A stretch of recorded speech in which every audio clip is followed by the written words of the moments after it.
North Carolina में एक pharmacist Caleb ब्रैडहम नए नए ड्रिंक्स के रेसिपीज ट्राई कर रहे थे। साल था 1893 1893 और दुनिया एक नई सदी के बिल्कुल करीब थी। ब्रैडहम का बनाया हुआ ड्रिंक कोला नट्स, चीनी और सोडा वाटर का मिक्सचर सबको बहुत पसंद आया। उन्होंने इसे ब्रैड्स ड्रिंक नाम दिया और ये उनकी दवाई की दुकान के सोडा फाउंटेन पर बिकता था। जैसे जैसे ब्रैड्स ड्रिंक फेमस होता गया, वैसे वैसे ब्रैडहम के भी सपने बड़े होते गए। उन्हें लगा कि उनका ये ड्रिंक बस लोकल फेवरेट नहीं, कुछ और बड़ा बन सकता है।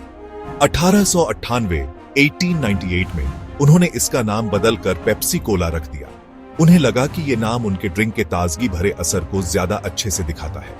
पेप्सी कोला नाम पेप्सी एक पाचक एंजाइम और कोला जो कोला नट्स से बना है, इन दोनों को मिलाकर बनाया गया था। नए नाम और बढ़ती हुई पॉपुलैरिटी के साथ पेप्सी कोला ब्रैडहम की दुकान से बाहर निकलकर और भी जगहों पर बिकने लगा। अब इसे बोतलों में भरकर पूरे नॉर्थ कैरोलिना में बेचा जाने लगा और ज्यादा लोगों को इसका स्वाद पसंद आने लगा। पेप्सी कोला की शुरुआती कामयाबी ब्रैडहम की बिजनेस स्किल्स और लोगों को पसंद आने वाला प्रोडक्ट बनाने की उनकी काबिलियत दिखाती है। 19वीं सदी की शुरुआत में बहुत बदलाव और नई खोजें हुई और पेप्सी कोला भी इसी तरक्की के साथ आगे बढ़ता रहा।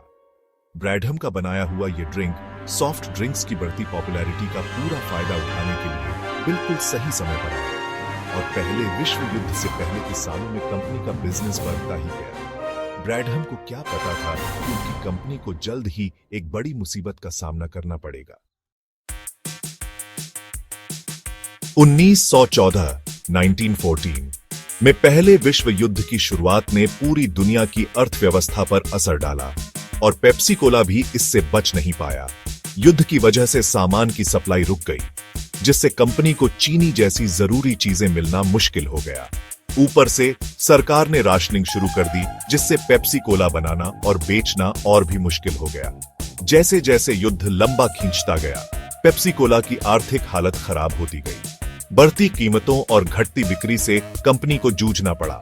1918 1918 में युद्ध खत्म होने तक पेप्सी कोला दिवालिया होने के कगार पर था। कभी कामयाब बिजनेसमैन रहे केलेब ब्रैडहम को अपनी बनाई हुई कंपनी बेचनी पड़ी। पेप्सी कोला के नए मालिकों के सामने बहुत बड़ी चुनौती थी। कंपनी कर्ज में डूबी हुई थी और ब्रांड की चमक फीकी पड़ चुकी थी, लेकिन वो इस डूबती हुई कंपनी को फिर से खड़ा करने की ठान चुके थे। उन्होंने नए मार्केटिंग कैंपेन में खूब पैसा लगाया और प्रोडक्शन प्रोसेस को बेहतर बनाया। धीरे धीरे पेप्सी कोला फिर से अपने पैरों पर खड़ा होने लगा। 1920 1920 के दशक में कंपनी की किस्मत बदल गई। ये दौर आर्थिक तरक्की और सामाजिक बदलाव का था और पेप्सी कोला का मार्केटिंग उस दौर के लोगों को खूब भाया। कंपनी ने एक नया slogan drink Pepsi Cola it's delicious शुरू किया और युवाओं को टारगेट करने लगी। उनकी मेहनत रंग लाई और पेप्सी कोला एक बार फिर लोगों की पसंद बन गया। 1930 1930 के दशक में पेप्सी कोला और उसके सबसे बड़े दुश्मन कोका कोला के बीच कड़ी टक्कर शुरू हुई।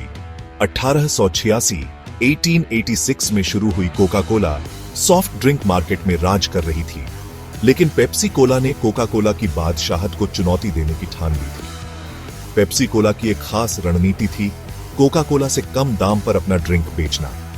1936 1936 में पेप्सी कोला ने एक ऐसा मार्केटिंग कैंपेन शुरू किया जिसने सॉफ्ट ड्रिंक इंडस्ट्री को हमेशा के लिए बदल दिया। कंपनी ने अपनी 12 औंस की बोतलें कोका कोला की 6.5 औंस की बोतलों के बराबर दाम पर बेचनी शुरू कर दी। Twice as much for a nickel नाम का यह कैंपेन बहुत कामयाब रहा। पेप्सी कोला की इस कम दाम वाली रणनीति ने कोका कोला को जवाब देने पर मजबूर कर दिया। 1940 और 50 के दशक में दोनों कंपनियों के बीच दाम की जंग और विज्ञापन की लड़ाई चलती रही। कोका कोला के ट्रेडिशनल इमेज के उलट पेप्सी कोला अपने मार्केटिंग में ज्यादातर युवाओं और नए जमाने के लोगों को टारगेट करता था। 1975 1975 में पेप्सी कोला ने अपना सबसे बड़ा मार्केटिंग कैंपेन शुरू किया, द पेप्सी चैलेंज। इसमें लोगों को बिना बताए पेप्सी कोला और कोका कोला पिलाई जाती थी और उन्हें बताना होता था कि उन्हें कौन सी ज्यादा पसंद आई। ज्यादातर लोगों ने पेप्सी कोला को ज्यादा पसंद किया, जिससे पेप्सी कोला को बहुत फायदा हुआ और सॉफ्ट ड्रिंक इंडस्ट्री में उसकी जगह और मजबूत हो गई। जब Pepsi Cola soft drink market में कोका कोला से लड़ रहा था, तब एक और कंपनी चुपचाप स्नैक फूड इंडस्ट्री में अपना साम्राज्य बना रही थी। 1961 में फ्रिटो कंपनी और H.W. ले एंड कंपनी के मिलने से बनी फ्रिटोले अपने फेमस ब्रांड्स जैसे Fritos corn chips, Lay's potato chips और चीटोस चीज पफ्स के साथ हर घर में जाना पहचाना नाम बन गई थी। 1965 में पेप्सी कोला और फ्रिटोले ने मिलकर एक नई कंपनी बनाने का ऐलान किया, पेप्सिको।